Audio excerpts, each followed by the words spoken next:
the last few weeks actually show that European fans can be actually very excited for Worlds because there's a really good chance we send 3 good teams. I don't think I think the top 5 is just very solid and we'll always have a decent Worlds performance. So yeah, as a European fan, be excited and get hyped because it's going to be a good Worlds.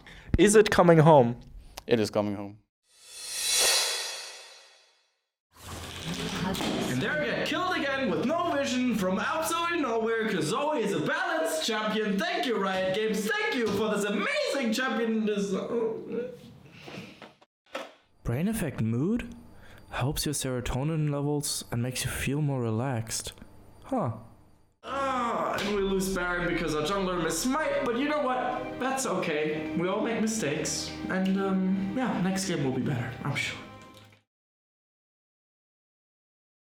Hello everyone, this is Darius from the Shotcaller once again, joined by Joey, Youngbuck of course, after a win, and of course the win of the Unofficial World Championship belt. You are now Unofficial World Champions. How does that make you feel? It feels pretty good because we came very close last year, but now I guess we get a little bit of the feeling of being a World Champion.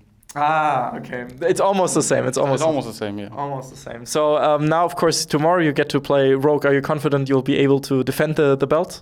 No, I think we're going to give it back. Just to make sure it stays in Europe, because we don't want to maybe go to playoffs, drop it, and send it to Worlds, and then lose it there. So, right. Yeah, we'll make sure to drop it to Rogue tomorrow. Yeah, that would be pretty dangerous. I mean, that's also the way that it kind of got stuck in Europe in the first place. I mean, yeah, that's pretty much the story of that. But anyway, a very decisive win against Splice. The belt is very fascinating, I agree. Was this the step to show the fans that now Fnatic is definitively the second best team in the league? Yeah, I think so. Because we beat Shotcaller recently, we beat Origin recently, and now it was Splice. And even we, for a few weeks, when we had the little slump after the Rift Rivals, we were wondering, like, are we the 3rd or 4th best team, actually? But then we kept crawling back, and then we're like, okay, now let's show what who the best, or the second best team in Europe is.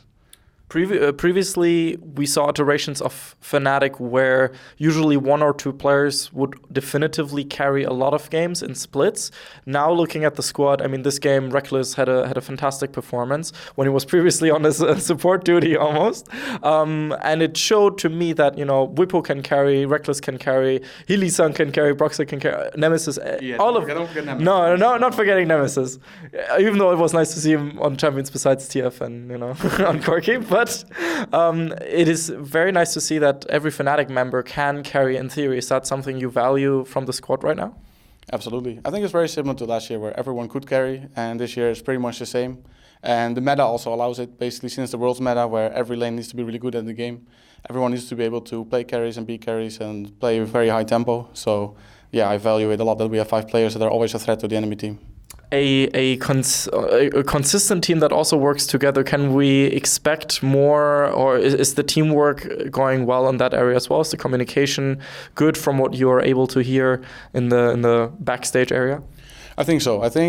In our slump, the teamwork got a lot worse, and just the communication towards each other and like the friendly atmosphere, I would say, was also not the greatest. But I think starting last week or the week before, we really hit a new high, and it feels like everyone is really putting their 100% in again and trusting everyone to carry. So yeah, it's just really good to go into playoffs like this, especially actually grabbing the win that we needed to have. And yeah, good vibes right now in the team. Communication is going well. I think the stage game was very methodical as well in terms of the macro. More methodical than in our scrims, but I guess that's okay. That's okay. At the end of the day, it's of course important to take home the wins. Looking at playoffs, are you excited to face any team in particular in a best-of-5 situation? Yeah, I want to face G2, of course. Like, we're 2-2 this year against each other, and current MSI champion against former world finalist. Makes for a pretty good story. Also, all 4 games I think were really, as we call them, bangers. So they were not like snooze fest for the fans. No, absolutely mint, I can say. Yeah. And I think a best of 5 will be very similar. It will be 3 games of a lot of action, maybe 4 or 5. I was also gonna say, hey, this would be an interesting thing to clip, and then, you know, after the 3-0 G2. No, I'm not gonna say we're gonna 3-0 G2. That's a little bit too cocky. I'm not gonna say we can't, because I see it happening if we start off really good in the first game, but you never know. Okay, fair enough. Now, it's going to be an explosive series if that comes to be. Of course, any other teams you would like to face? No. Okay, cool. Looking at the potential of Worlds qualification, Riot changed the point system, of course, that maybe a lot of viewers didn't notice. I certainly didn't notice until last week, which is interesting. So the way that it works now is that the team with the most points after the winner of summer finals also has to play in the gauntlet and plays for either second or third seed for the Worlds qualification. Do you think that's a good or negative change, personally? So, yeah, I think it's terrible. I think it's terrible for the team that finishes second based on points. And the reasoning why is because usually when you finish second, you still qualify, you take a week break, and then you go bootcamp. And now the team that finishes second based on points, which should fairly deserve a spot at Worlds, suddenly has to practice another week. Like, you even have to go from Athens back to Berlin to practice and put in another week. And then you have to ask yourself, okay, do we even have time to take like 4 days off to start our bootcamp, or does it cut into our bootcamp time? So I think for the well-being of the players and the staff, this is a terrible decision. But yeah, we'll have to live with it if we finish second or third, and then just go through the gauntlet. You would have. I mean, if you do, for the as a further explanation, if you do finish first or second on points, you become kind of the final boss of the gauntlet. So you are guaranteed a qualification for Worlds. But of course, it's a huge difference being third seed or second seed. Yeah, because what we would usually do, let's say we finish second, because that's the spot that really changed the rules, right? Let's say we finish second on points. Normally after Athens, we would take like 4 or 5 day break, and then we would fly to Korea. Well, this year we're probably going to be in Amsterdam or London for a boot camp. But now we would have to fly back to Berlin to practice another 5-6 days and then actually play the gauntlet itself. So it's just like after the finals, it's so much stress. You usually need to like de-stress a little bit. Really, it's it's a really big deal, I think. So yeah, I'm not a big fan of the reasoning behind it, or I think at least for the fans, it's really nice to see another best of 5 for the gauntlet, and Wu deserves it, because in the past there have been teams that made second on points when they didn't really deserve it.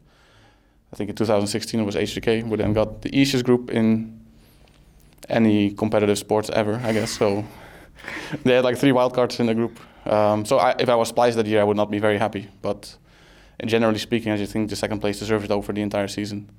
Okay, because of the consistency and everything. Yeah, the consistency and just the well-being of the players and the staff, that they actually have to put in another week of work, and instead of like taking that small break before the bootcamp, because everyone needs to recharge the batteries after a long playoffs run. Right. Was there no communication between teams and Riot in that regard, or did you talk with Riot about that before the decision was made? I'm a head coach, so I'm not really involved in these kind of talks, so I don't know. Okay, fair. I would have expected maybe even a head coach should be involved in these things, given that you can give so much input on the matter from a team's perspective, from a player's perspective. But okay, good to know. Maybe there was talks, maybe there wasn't. We'll see. Overall, what do you make of the LEC kind of? It feels like bouncing back certain teams, at least. You know, you see Splice really still putting in the work, you guys putting in the work. Origin is kind of here and there. Schalke is like doing decently. You know, in week 5, week 4, I was kind of worried that LEC had really hardcore slumped. Are you now more confident looking at these games and go, hey, this is actually a quite competitive league again? Yeah, so I think it's very competitive and very top-heavy now, because when Origin are slumped, it was a little bit like, wait, is Europe actually good, or is it only G2? But I think the last few weeks actually show that European fans can be actually very excited for Worlds, because there's a really good chance we send 3 good teams. I don't think I think the top 5 is just very solid, and we'll always have a decent Worlds performance. So yeah, as a European fan, be excited and get hyped, because it's going to be a good Worlds. Is it coming home? It is coming home. It is coming home. I very much on my like right shoulder. Yeah, on the right shoulder. Yes, let's do that again. Once it does happen, I would be very excited for that. Anything you would like to say to the Fnatic fans, of course? I always want to thank you guys for your support, and make sure to tune in if we play the best of 5 against G2. It's going to be a slugfest. We're going to go all out. I can't wait. I'm really excited. Bripo already gave a very nice description with the MMA fighters hitting each other. That came from you, didn't it? It did. I think last year I showed that fight to the guys just as a fun thing. And then actually Bripo did mention it first this year. So like 1 or 2 weeks ago, Yeah. So it's going to be really, really exciting. I very much look forward to it if it does happen, of course. And for anything, a hashtag for the people that watch until the end, we can't forget. Hashtag G2 we're coming if we win tomorrow. And very long hashtag already. You can skip the last part, right? Because but if we beat Rogue tomorrow, you can put that hashtag. If we lose tomorrow, hashtag sucks. Okay, let's make it based on that. One last thing I wanted to mention, however, since you said at the start that you're probably going to lose the belt tomorrow to Rogue, there is a chance you have to play a tiebreaker tomorrow against Splice. You do realize that? Yeah, I very much do realize that, yeah. Okay. And I even think that we don't even have side selection because the team that won the fastest gets side selection, and they won in 42 minutes, I think. And yeah, we were not fast enough. Was this game time 45, something like that? Yeah, something like that. It was even before the game we were joking like, we have to win before 42 minutes, as a joke because we don't win that slow, but then we actually do win that slowly. So yeah, they might bite us. 3 Barons was barely enough for this game. Yeah, maybe we needed a 4th to make it a little bit cleaner. Very, very important. 4th Baron is when the power spike hits. Thank you so much, Joy, for your time. Make sure to follow him on Twitter, of course. And this was Darius from the Shotcaller coming to you with more LEC interviews and playoffs in the future as well. See you guys then. Bye-bye. We'd especially like to thank Krzysztof Bujnowicz, Erich Althaus, Lukas Legal, Lazy Raven, and Adam Novosviat for your continuous and very special support, and of course all the people whose names you see scrolling past you right now. We have a lot of amazing projects, and of course Worlds 2019 in Europe coming up, so thank you so much for supporting us and enabling us to do our work. Thank you.